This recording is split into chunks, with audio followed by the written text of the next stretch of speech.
আজকের বিষয় দ্বাদশ শ্রেণীর অর্থনৈতিক ভূগোলের পঞ্চম অধ্যায় 1 নম্বর পর্ব গ্রামীণ বসতি ও তার প্যাটার্ন। প্যাটার্ন মানে এখানে হচ্ছে সেই বসতিটা কেমন টাইপের দেখতে সেটা বলা হবে। আর গ্রামীণ বসতির ক্ষেত্রেই এই প্যাটার্নটা দেখতে পাওয়া যায়, তাই এই ভিডিওটা সম্পূর্ণ দেখো, তাহলে বুঝতে পারবে। প্রথমেই দেখো জনবসতি কাকে বলে সম্পর্কে অনেকে অনেক কথা বলেছেন, যেমন স্মিথ বলেছেন, ব্রনহেস বলেছেন, এগুলো লিখতে পারো। কিন্তু এটা অবশ্যই বলতে হবে যে ভূগোলবিদরা কী বলেছেন। তারা বলেছে যে পরিবেশের সঙ্গে সামঞ্জস্য রেখে মানুষ যখন কোনো অঞ্চলে দৈনন্দিন কাজকর্ম সম্পাদনের জন্য সম্মিলিত আশ্রয়স্থল ও যাতায়াতের পথ গড়ে তোলে তখন তাকে বসতি বলে। তাহলে জনবসতি এখানে কোনো গ্রামীণ বা শহুরে বসতি বলছে না, সব মিলিয়ে যে বসতি সেটা বলছে। তাই আমাদের যে এনভায়রনমেন্ট আছে, যে পরিবেশ আছে, তার সাথে আমরা তাল মিলিয়ে রেখে কোনো একটা বিশেষ অঞ্চলে যেখানে আমাদের সুবিধা হচ্ছে দৈনন্দিন কাজকর্ম করার জন্য, তার জন্য কী করছি, সবাই মিলে আমাদের বসতি স্থল তৈরি করছি। তার সাথে সাথে শুধু বসতি নয়, যাতায়াতের পথও গড়ে তুলছি। সেই সবটাকে বলা হচ্ছে বসতি। আমরা টপোশিট তো করেছি, সেখানে নিশ্চয়ই দেখেছি বসতিও থাকে, তার সাথে রাস্তাও থাকে, সেটা কাঁচা হোক বা পাকা। চলে আসি গ্রামীণ জনবসতির সংজ্ঞায়। ভারতীয় জনগণনা আয়োগের মতে গ্রাম হচ্ছে একটা অনুকূল বা সুবিধাজনক স্থান যেখানে অবস্থিত বহু বাসগৃহের একটা অপেক্ষাকৃত ক্ষুদ্র ও সরল সমারোহ। আর এর সাথে যে কথাটা অবশ্যই জানতে হবে যে এটি সাধারণত সুনির্দিষ্ট একটা সীমায় আবদ্ধ ছোট্ট ভূখণ্ড, যা সরকারি ভাষায় বলা হয় যাকে মৌজা।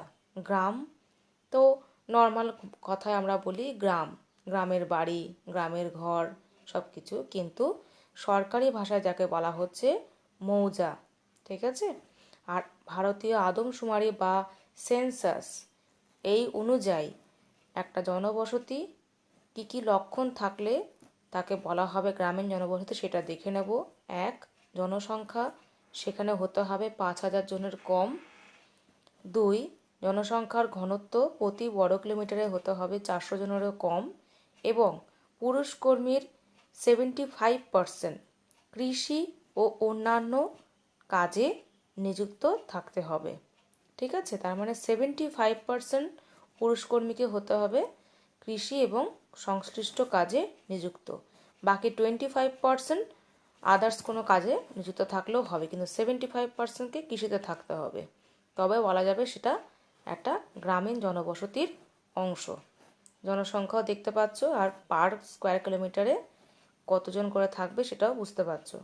এটা যদি 500, 1000 হয়ে যায় তাহলে কিন্তু হবে না। নেক্সট চলে আসি গ্রামীণ জনবসতির শ্রেণীক্রম, অর্থাৎ 1, 2, 3, 4, 5, 7 7 অবধি দেখো।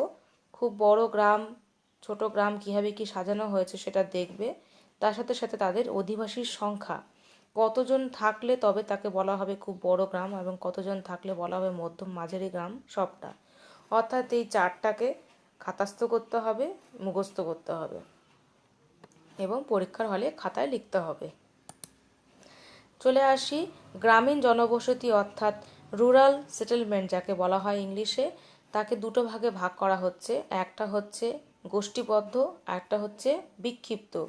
গোষ্ঠীবদ্ধর মধ্যে যেগুলো রয়েছে সেগুলো অত গুরুত্ব দিয়ে পড়তে হবে না, শুধু নামগুলো মনে রাখলেই হবে। বিক্ষিপ্তের মধ্যেও যেগুলো নাম দেওয়া আছে সেগুলো শুধু জাস্ট পড়ার জন্য।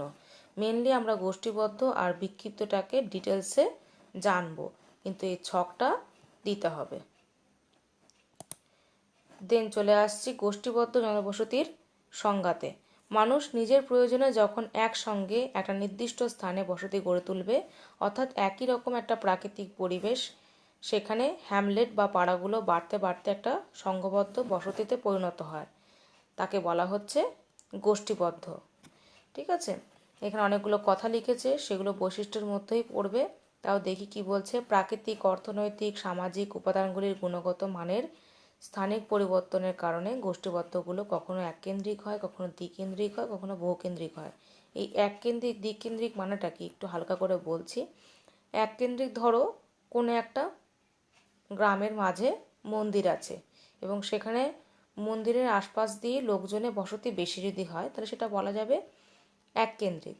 যদি থাকে দ্বিকেন্দ্রিক, অর্থাৎ ধরো মনে করলাম একটা গ্রামে একটা বড় স্কুল আছে, সেই স্কুলের আশপাশ দিয়ে বাজারও রয়েছে, তাহলে সেটা একটা কেন্দ্রস্থল হতে পারে মানুষের বসতির। আবার একটা পাশে আছে চারদিকে শুধু বসতি আর মাঝখানে রয়েছে একটা বড় পুকুর, তাহলে সেই রকম গ্রামে দ্বিকেন্দ্রিক জনবসতিও দেখতে পাওয়া যেতে পারে। এইভাবে বহুকেন্দ্রিকও হতে পারে, তাই তো।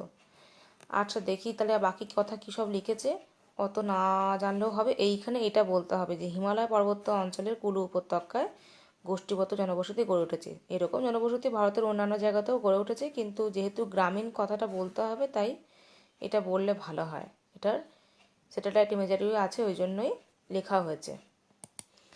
চলে আসছি ছবিতে।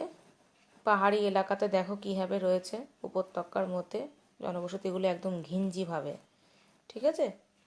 চলে আসছি নেক্সট। এর বৈশিষ্ট্যগুলো নিজে নিজেই পড়তে পারবে। আমি যে কথাগুলো বললাম সেই কথাগুলোই একটু ভেঙে ভেঙে 1 2 3 4 5 করে লেখা আছে, সুন্দর করে খাতাস্থ করলেই পয়েন্টগুলো লেখা যাবে। বেশি বাড়াচ্ছি না কথা বলে। চলে আসে বিক্ষিপ্ত জনবসতি। বন্ধুর ভূপ্রাকৃতিক অঞ্চল, বিস্তীর্ণ তৃণভূমি, অরণ্য অঞ্চল, বিস্তৃত উর্বর কৃষিভূমি, প্রতিকূল জলবায়ু, এই সমস্ত জায়গাতে কি হয়, খুব ক্ষুদ্র পরিসরে কয়েকটা পরিবার একে অন্যের থেকে খুব দূরে দূরে সম্পর্কহীন হয়ে যোগাযোগহীন হয়ে বসতি নির্মাণ করে। এটা বেসিক্যালি দেখতে পাওয়া যাবে ম্যাক্সিমাম, মানে পাহাড়ি এলাকা শুধু নয়, পাহাড়ি এলাকার খুব টপ মোস্ট যদি যাওয়া হয় দেখা যায় সেখানে যেহেতু ভূপ্রাকৃতিক অঞ্চলটা খুবই বন্ধুর, তাই দেখা যায়। বা কেউ কেউ একটা একটা জায়গাতে বসতি গড়ে তুলেছে, তার আশপাশে কয়েকটা জমি আছে, আবার অনেক দূরে গিয়ে একটা বসতি। আবার ইয়েতেও দেখতে পাওয়া যায় পুরুলিয়ার দিকে বা বাঁকুড়ার দিকে, যেখানে খুব বিস্তীর্ণ অঞ্চল, সেসব জায়গাতেও দেখতে পাওয়া যায়। কেননা এইসব জায়গায় যোগাযোগ ব্যবস্থা খুবই অনুন্নত হয়। দেখো ভারতের মালভূমি অঞ্চল দেখেছে, আমি বললাম, সেখানে ভিল, কুর্গ, গন্ড উপজাতিদের মধ্যেও এ ধরনের বসতি দেখতে পাওয়া যায়। এটা খুব সুন্দর একটা ইমেজারি। যদি এখানে যোগাযোগ ব্যবস্থাটা ভালোই দেখাচ্ছে, এখানে যোগাযোগ ব্যবস্থা রয়েছে কিন্তু কতটা বিক্ষিপ্ত বোঝা যাচ্ছে, তাই তো। চলে আসি নেক্সট। এর বৈশিষ্ট্যগুলো নিজেরাই পড়তে পারবে, কোনো অসুবিধা হবে না। এই 4 নম্বর পয়েন্টটাও খুব ইম্পর্টেন্ট। দুর্গম অঞ্চলে বিক্ষিপ্ত বসতিগুলিতে চিকিৎসা এবং শিক্ষা ব্যবস্থার সুযোগ খুবই কম। এই কথাগুলো বলতে হবে পয়েন্ট করে করে। চলে আসছি নেক্সট। এই কোশ্চেনটা আসার চান্স আছে। জলবিন্দু বসতি কাকে বলে? এটা হচ্ছে, দেখো, শুষ্ক অঞ্চল, একদম মরুভূমি বা মরুদ্যান কিংবা খুবই কম বৃষ্টিপাত হয় এমন জায়গায় জলের খুব সংকট হবে। তাহলে মানুষ কি করবে, যেখানে সব থেকে বেশি একটু জল পাওয়া যাবে বা যেখানে একটু হলেও জল পাওয়া যাবে তাকে ঘিরে, যেমন মরুদ্যান এলাকাতে কি হয়, প্লায়াকে ঘিরে বা ভৌমজল উৎসকে ঘিরে তার চারদিকে জলবিন্দু বসতি দেখতে পাওয়া যায়। এটা এক ধরনের গোষ্ঠীবদ্ধ জনবসতি। ছবি দেখো, ছবিতে কি বোঝা যাচ্ছে, এটা মরুভূমি আর এটা মরুদ্যান এলাকা, এবং সেখানে দেখো কীভাবে ঘিরে রেখেছে বাড়িঘরগুলো। আশপাশে আছে? নেই। তাহলে এটা কি পয়েন্ট, কি বসতি? জলবিন্দু বসতি। চলে আসছি শুষ্ক বিন্দু বসতি। বন্যা হলো প্রাকৃতিক বিপর্যয়, প্রাকৃতিক বিপর্যয় বলবো না, মানে এমন একটা এলাকা যেখানে কিনা এই প্রাকৃতিক বিপর্যয় হলেই বন্যা প্লাবিত হয়ে যায় সব সময় প্রতি বছর, তখন মানুষ কি সেইখানেই বসতিটা স্থাপন করতে চাইবে? না, তার থেকে একটু উঁচু অংশ যেখানে জলের উপরেও জেগে থাকতে পারে বর্ষার সময় বা বন্যাকালীন পরিস্থিতিতে, সেখানে গ্রামবাসীরা বসবাস করে। এবং এই ক্ষেত্রে বসতিগুলো একটু বিক্ষিপ্তভাবে যতটা সম্ভব উঁচু বা শুষ্ক অংশে বসবাস করার চেষ্টা করে বলে একে বলা হয় শুষ্ক বিন্দু বসতি। দেখতে পাওয়া যায় মূলত গঙ্গা এবং ঘরঘরা নদীর প্লাবন সমভূমিতে। এটা কিন্তু বিক্ষিপ্ত জনবসতির একটা মানে অংশ। আগেরটা ছিল গোষ্ঠীগত জনবসতির একটা অংশ, শুষ্ক জলবিন্দু বসতি।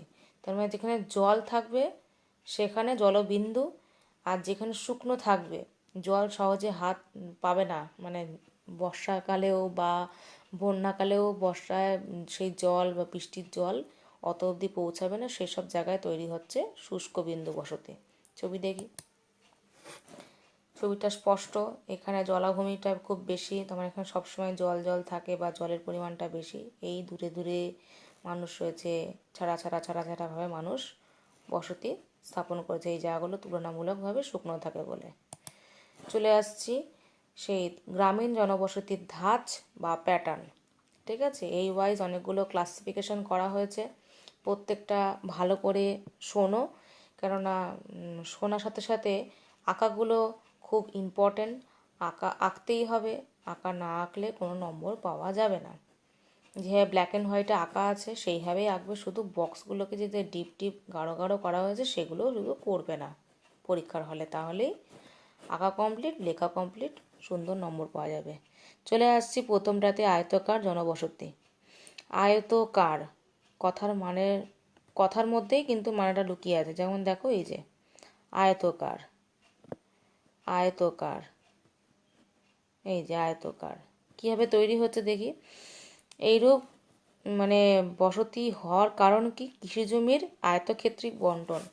আমাদের ম্যাক্সিমাম কৃষিজমি কিন্তু দেখতে পুরোপুরি আয়তক্ষেত্রিক হয়, মানে দৈর্ঘ্য আছে, প্রস্থ আছে, বর্গক্ষেত্র খুব একটা হয় না, মানে বর্গাকার টাইপের হয় না।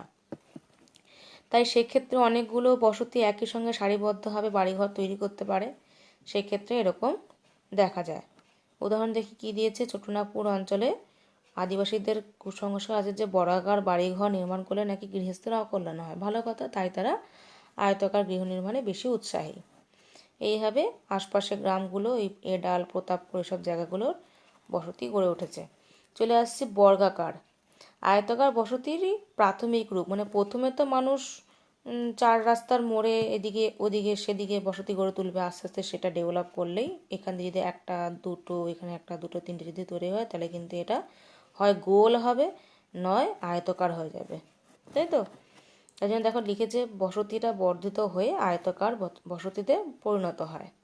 ভালো কথা, কৃষিজমির মাঝে মাঝে পায়চলা পথ থাকে, এই যে রাস্তার জমি জায়গা থাকে, সেখানে মাঝখান দিয়ে এরকম রাস্তা থাকে, সেইখানেও এই মোড়ের মাথায় চায়ের দোকান যেমন হয়, মোড়ের মাথায় বড় বড় ছোট বড় সব মিলিয়ে বসতি গড়ে ওঠে, যেমন ঝাড়খণ্ডের দাই পাহাড়ের অঞ্চলটা বলছে। আমাদের পশ্চিমবঙ্গে উদাহরণ খুব একটা নেই, তাই যেটা আছে সেটাই বলতে হবে। চলে আসছি শূন্য গর্ভাকার বা শূন্য গর্ভ আয়তকার বা বর্গাকার বসতি। দেখি, এটা ছবি কিন্তু নেই।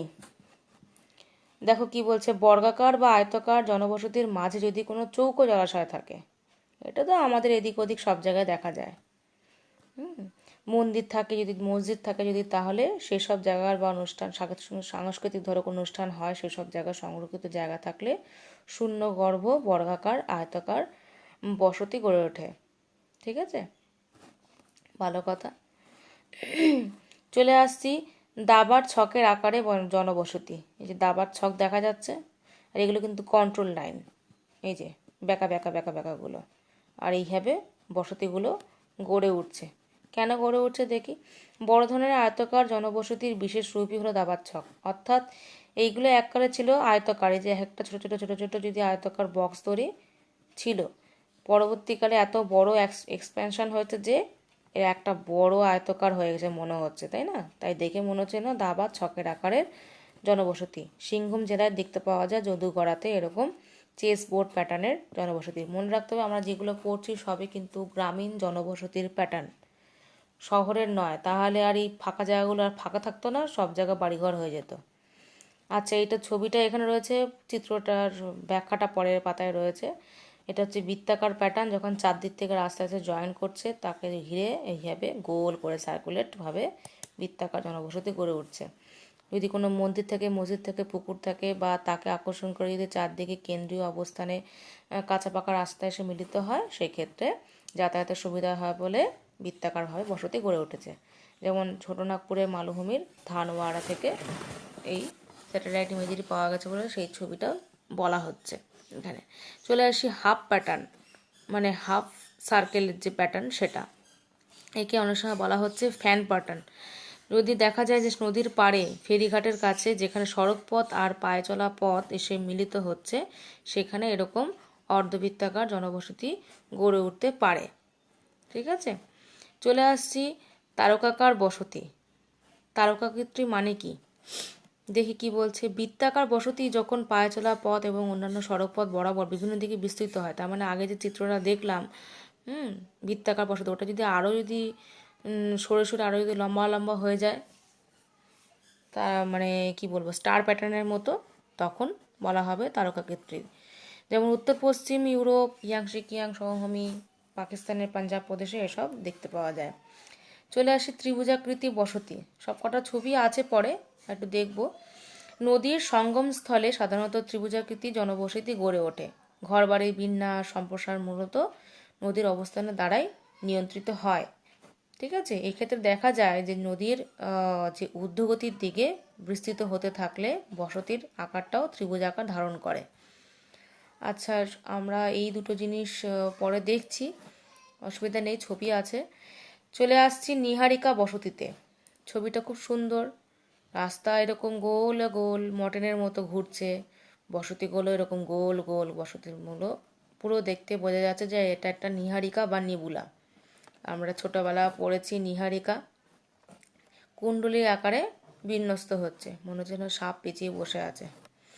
উত্তর ভারতে গঙ্গা যমুনা দোয়াব অঞ্চলে এরকম জনবসতি লক্ষ্য করা যায়। ঠিক আছে, এসব সবই গ্রামীণ জনবসতি, তাই এরকম প্যাটার্ন দেখতে পাওয়া যায়।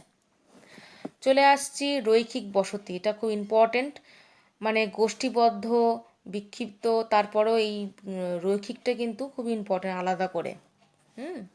কেননা এর মধ্যে অনেকগুলো আবার প্যাটার্ন আছে, এল আকৃতি, টি আকৃতি, ওয়াই, বক্র, অঙ্গুরীয়। এখানে দেখো রৈখিক বসতির একটা প্যাটার্ন দিয়েছে, এটা বোঝা যাচ্ছে আই আকৃতি, এটা একটু বড় করলে এটা হবে টি আকৃতি। আর ওয়াই আকৃতি কী করে হতে পারে, যদি এইরকম এইরকম আর এইরকম যদি চলে আসতো তাহলে সেটা ওয়াই আকৃতি হবে। একটু দেখিয়ে দিই ওয়াই আকৃতি কী করে হতে পারতো। এখানে আছে, আর এটা যদি হতো এখান দিয়ে বসতি, এখান দিয়ে বসতি, এখান দিয়ে বসতি, এখান দিয়ে বসতি, তাহলে হয়ে যেত কি সেটা ওয়াই। ওকে, একটু প্রবলেম হবে বুঝতে। দেখো কোনো কোনো ক্ষেত্রে গ্রামের মধ্যে যদি তিন দিক থেকে তিনটি রাস্তা এসে মিলিত হয়, মনে হয় না তিন রাস্তার মোড়, সেখানে এরকম ওয়াই আকৃতি হয়। টি আকৃতিও তাই, কোনো রাস্তার বিপরীত থেকে সমকোণে যদি আরেকটা রাস্তা এসে মিলিত হয় তখন সেটা হয়ে যাবে কি টি আকৃতি। এইভাবে সবগুলো হচ্ছে। বক্ররেখা দেখি, বক্ররেখা কোন জায়গায় দেখা যায়, দেখো নদীবাগ বা অশ্বক্ষুরাকৃতির হ্রদের ক্ষেত্রেও এরকম উপবৃত্তাকার বসতি দেখতে পাওয়া যায়। আর অঙ্গুরীয় কি বলছে, শঙ্কু আকৃতির পাহাড় দেখেছো, মালভূমি অঞ্চল দেখেছো, তার সেই পাহাড়কে ঘিরে গোল করে অঙ্গুরীয় জনবসতি গড়ে ওঠে। চলে আসছি দণ্ডাকৃতি জনবসতি। স্থানীয় আকর্ষণ প্রতিবন্ধকতা, এই দুটো কারণে যখন নদীর স্বাভাবিক বাঁধ বরাবর, নদীর বাঁধ নদীর দুপাশে হয়। ঠিক আছে, নদীর বাঁধ সবসময় নদীর দুপাশে হয়, আবার নদীর উপর দিয়ে যে বাঁধ দেওয়া সেটা কিন্তু কৃত্রিম বাঁধ, সেই বরাবর নিশ্চয়ই জনবসতি হবে না। তাই নদীর স্বাভাবিক বাঁধ হচ্ছে নদী, ধর যদি মনে করি এইটা, তাহলে স্বাভাবিক বাঁধ হবে তার দুদিকের পাড়ের জায়গাটা, সেই পাড়ের মৃদু ঢাল বরাবর অবিক্ষিপ্ত অংশ বরাবর হচ্ছে কি দণ্ডাকৃতি জনবসতি গড়ে উঠতে দেখতে পাওয়া যায়। যেমন সুবর্ণরেখা নদীর তীরবর্তী অঞ্চলে বুড়াবাকি গ্রাম আছে, সেখানে এরকম দেখতে পাওয়া যায়। আর এত দরকার নেই, চলে আসছি নেক্সট ছবিতে।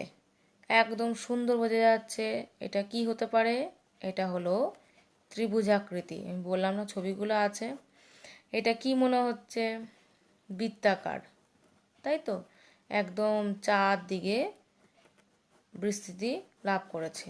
এটা হচ্ছে দণ্ডাকৃতি, বললাম নদীর স্বাভাবিক বাঁধের পাড় বরাবর একদম।